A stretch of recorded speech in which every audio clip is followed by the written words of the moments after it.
Olá, Vélida.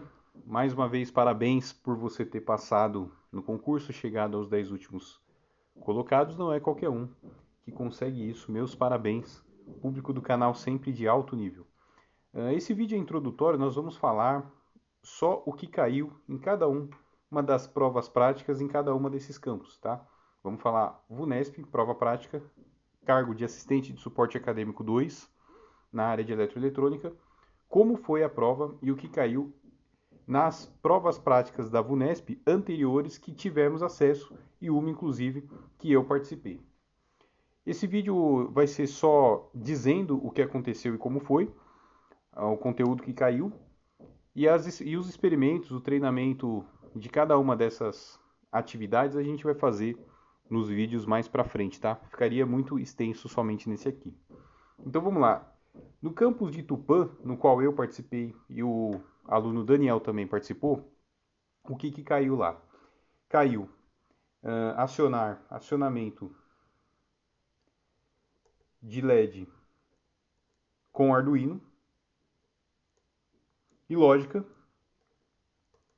de botão. Então, por exemplo, você coloca lá o clássico código do Arduino Blink e conecta lá no protoboard o resistor para aquele LED no Arduino. Depois, você fazer um programinha lá na IDE do Arduino para que quando você apertasse um botão acionava o LED, apertasse de novo desligava, fica ligado só quando aperta, enfim. Há uma grande variedade disso. Nós vamos então verificar como que faz esses programas e as possíveis variações dele, tá? Lembrando que cada teste desse foi feito para, no mesmo, dentro de 2 dias, vamos dizer assim, 5 candidatos por dia, né? Então, os testes, eles têm que ser, não podem necessitar de muito pensamento, de pensamento muito complexo, de ferramentas muito complicadas, tá? Tem que pensar pelo lado da banca também, que eles têm que, dentro daquele dia, naquele horário, avaliar as 5 pessoas em cada um dos dias, nos 2 dias as 10 pessoas. Então, os testes serão simplificados no sentido de que você vai chegar lá e já vai estar pronto, não precisa pensar muito, tá? Então, voltando ao campus de Tupã, acionamento de LED com Arduino e lógica de botão, cálculo de LED para o resistor. Eu vou mostrar a colinha aqui, tá? Campus de Tupã, acionamento de LED com Arduino, lógica de botão. Depois caiu também modificar código pronto do motor de passo. Então tinha um motor de passo ligado no Arduino Mega e você tinha que fazer alterações naquele código, como por exemplo rodar até certo grau, com certa velocidade, etc. A gente vai ver como é que faz isso. Cálculo de LED para o resistor. Então você tem uma fonte de tantos volts, um resistor típico, um LED típico de 2 volts, 20 mA. Qual é o valor do resistor para que essa corrente, essa tensão recaia sobre o LED? E assim sucessivamente. Montar o circuito no Arduino protoboard. Então ele te dava as peças sozinhas. Então uma parte do teste é com o circuito pré-montado, outra parte ele te dá os componentes e você tem que montar no circuito, no protoboard, aquele circuito que ele te pediu. Às vezes, quando tinha programação, né, sistemas microcontrolados, como está previsto no edital, você também, em conjunto com a montagem do Arduino e os componentes discretos no protoboard, junto com a ideia do Arduino fazer a programação ou, no caso de programa pronto, fazer a modificação. Cálculo de resistência equivalente dado o circuito real. Então, vai ter lá um circuitinho montado no protoboard e aí ele vai pedir para você, a partir daquele circuito real, você calcular a resistência equivalente. Nisso daí você vai ter que estar craque em ler o código de cores dos resistores, por exemplo, e saber como é que é a disposição e a ligação interna do protoboard, para que você possa identificar que tipo de circuito é aquele, e aí com as velhas leis de Ohm, lei de Kirchhoff, se precisar, a partir do circuito prático, você calcular a resistência equivalente, tá? Então foi basicamente isso que caiu no campo de Tupã. Um agradecimento aí ao nosso aluno Daniel pelas informações. Agora vamos ao campo de Rio Claro. Rio Claro? Isso, Rio Claro. Nosso mentorado Diego, agradeço aí ao aluno Diego pelas informações. O que caiu para este mesmo cargo de eletroeletrônica? Na época dele, no ano dele, Caiu a medição de sinal com osciloscópio. Então, a gente vai usar esse tipo de ponta de prova aqui. Esse tipo de ponta de prova aqui.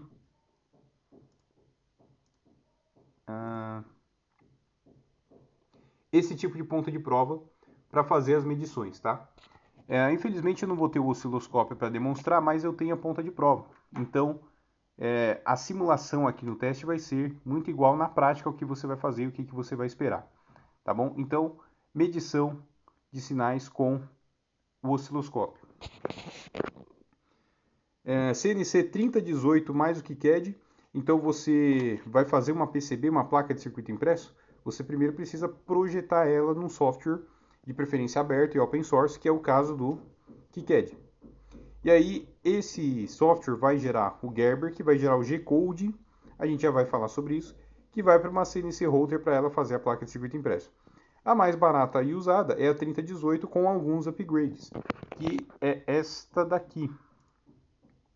CNC 3018, semelhante a essa daqui. Caiu isso na prova também. Você fazer na verdade, a placa, o projetinho já tinha pronto, era você exportar para ela fazer aquele desenho básico, tá? Então, foi isso que caiu também em Rio Claro. E de novo, acionar LED com Arduino e lógica, mesma coisa aqui de Tupã. Repara que o Arduino está caindo bastante, ele é muito útil nas prototipagens. Então, mais uma vez, variações dessas lógicas aí. Acionar LED com Arduino e lógica de botão. Ele acende por tantos segundos quando você aperta um botão. Então, é basicamente a mesma coisa, só varia o tipo de lógica aplicada. E aí no campus de São Vicente Bauru, vamos lá, caiu mais para o lado de comandos elétricos. Então, fechar um motor trifásico em estrela e ligar. Via Bornes Banana, tá? Então você tinha ali um motor dentro de uma caixa de acrílico, cabos que vinham para frente e na frente tinha caixa de terminais em acrílico também, que eles prolongaram para você não ter que acessar o motor direto. Né? Você só via ele rodando, mas você não acessava ele direto. E ali você tinha que fechar ele conforme a ligação estrela. No caso foi pedido estrela. Como o motor trifásico ele pode ser ligado em estrela e triângulo, nós vamos ver os dois tipos de fechamento, tá?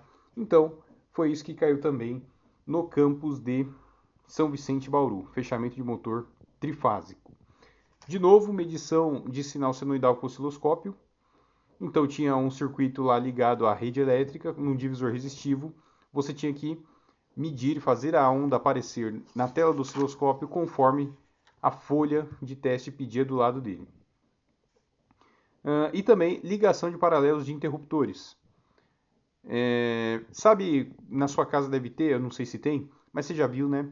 Eu entro dentro do cômodo, ligo aqui, ando para ele, eu posso sair para cá, eu vou deixar a luz acesa, eu teria que voltar tudo, andar no escuro. Então, existe a ligação paralelo para isso, para você ligar e desligar dos dois lados, né? Isso a gente tem na nossa casa, muito comum.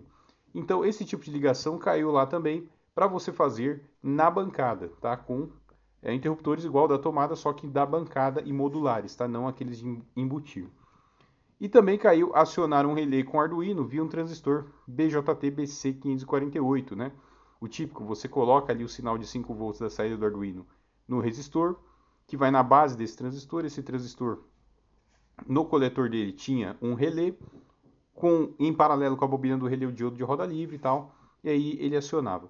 Como calcular esse resistor era um dos objetivos do teste também, para você fazer esse teste. Então, foi isso que caiu aí nos campos de Tupã, Rio Claro, São Vicente, Guaratinguetá e Bauru. Nós vamos fazer o que nesse teste aqui? Nós vamos agora fazer um vídeo de cada um dos testes, simulando a parte real, como eles estavam lá. É claro que aqui há uma deficiência de materiais. Por exemplo, eu não vou ter o motor trifásico, eu não vou ter o osciloscópio, mas com as simulações aqui na mesa, na bancada, serão feitas igual, foram feitas lá, não vai precisar muito disso não. E em último caso, a gente utiliza a tela do notebook como simulação. O mais importante aqui é você entender o cenário da prova, porque a base teórica você já tem da sua formação e dos seus estudos, mas o que nós não temos é o contexto e o cenário da prova prática. Então aqui será simulado o contexto e o cenário da prova prática na variação de cada um desses testes, ok? Lembrando que não é garantia que o que a gente viu aqui vai cair na prova. Por quê? Dentro daqueles conteúdos que estão ali no edital, existem subtópicos dentro de cada um dos conteúdos. Então você imagina a quantidade de combinações simplistas para um dia de prova, para que 5 candidatos façam dentro do tempo em cada um dos dias, que não existem, né? Existem várias combinações que podem serem feitas, né?